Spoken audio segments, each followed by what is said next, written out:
जय श्री जगन्नाथ।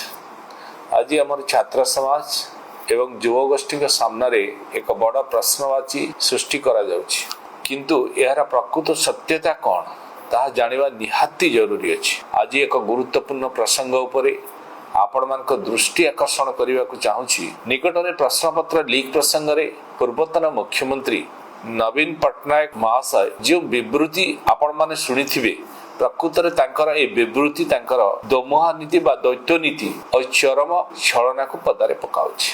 नवीन बाबू हुए तो सहजरे भूली जाउछंती कि बयस कारण भूली जाई थाई पारंती, किंतु आमे भूली नाउ कि ओडिशावासी मध्ये भूली नाहंती जे से तांकर 24 वर्षर शासन काल रे किपरि ओडिशार युवपीढ़ी भविष्य सह बारंबार खेल खेला जाउथिला। एही अव्यवस्थार एक लंबा चिठा रही 2015 मसीह रे पुलिस कनेस्टेबल नियुक्ति रे अनियमितता, 2016, 2019 एवं 2022 मसीह रे क्रमागत भाव में ओटीईटी प्रश्न पत्र लीक, 2018 मसीह रे मैट्रिक प्रश्न पत्र लीक, 2019 मसीह रे मैट्रिक परीक्षार ओडिया पेपर परीक्षा पूर्व बाहर प्रगट हेबा एवं एएसओ नियुक्ति परीक्षा रे व्यापक अनियमितता, 2023 मसीहा ओएसएससी जूनियर इंजीनियर परीक्षा प्रश्न पत्र लीक एवं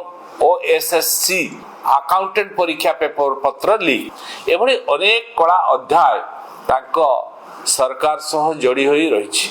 मु आज पूर्वतन मुख्यमंत्री को एक स्पष्ट प्रश्न पचारिबा चाहे, आपनक शासन काल रे राज्य रे बारंबार प्रश्न पत्र लीक एवं नियुक्ति परीक्षा रे व्यापक अनियमितता होइथिला, सेतेबेले बा सेही समय रे आपनकर भूमिका कौन थिला, बा सेही समय रे आपनक मंत्रिमंडल केते जनक मंत्री निज पदरु इस्तीफा देइथिले, ताहा दया करी आगो गणमाध्यम आगे स्पष्ट करंतु। सेतेबेले लक्ष लक्ष चाकरी आशायी युवक युवती मानक संतुलन हराई कहीं अनिश्चिततार सामना करुथिले ताहा मध्य प्रकाश करिबा दरकार। ओडिशार युववर्ग स्वच्छ शासन पाइबा परिवर्ते कहीं केवल प्रतारणार शिकार हेउथिले, एहार जवाब सर्वप्रथम आपन को रखिबा को पड़िबो।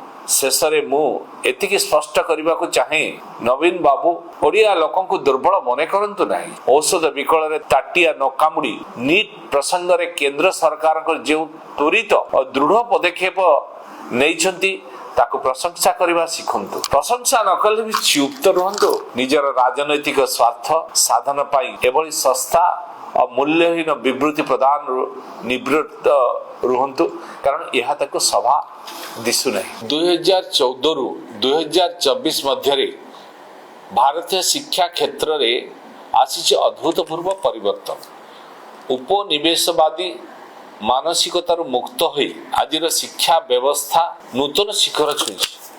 गत 10 वर्षर मुख्य सफलता उपरे यदि नजर पकाइबा, ग्रोस एनरोलमेंट रेशियो 23% रु वृद्धि पाई 30% को होइछि। 10 वर्ष मध्य 34 नुआ प्रीमियर इंस्टीट्यूट जेपर कि आईआईटी, एनआईटी, आईआईएसईआर, आईआईएम प्रतिष्ठा करा जायछि। जातीय शिक्षा नीति बा NEP, PM Shri, PM Usha एवं निपुण भारत मिशन रो सफल कार्यकारिता किछि राजनैतिक दल निजर स्वार्थ हासिल पाई छात्र छात्री आंदोलन को भ्रमित करने को चेष्टा करुछन्ति। मात्र विकसित भारतर एही शिक्षा क्रांति को केही अटकाई पारिबे नाही। किछि विरोधी दल एही संवेदनशील प्रसंग को आधार करी आमर छात्र समाज और युववर्ग को विभ्रांत करने को प्रयास करुछन्ति। निजर स्वार्थ एवं राजनैतिक अभिलाष पूरण करबा पाई युवपीढ़ी भविष्य को नहीं खेल खेलुछन्ति।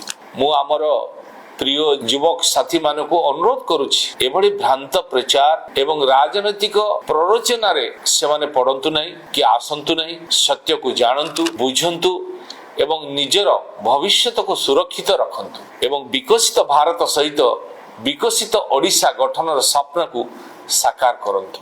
मोर युवक भाई भौणी मानक मोर एथिके मात्र भल पाइबा एवं ताको पाखर आशा, ताको पाखर विश्वास मध्य निश्चित भाव सत्य को सामना करंतु।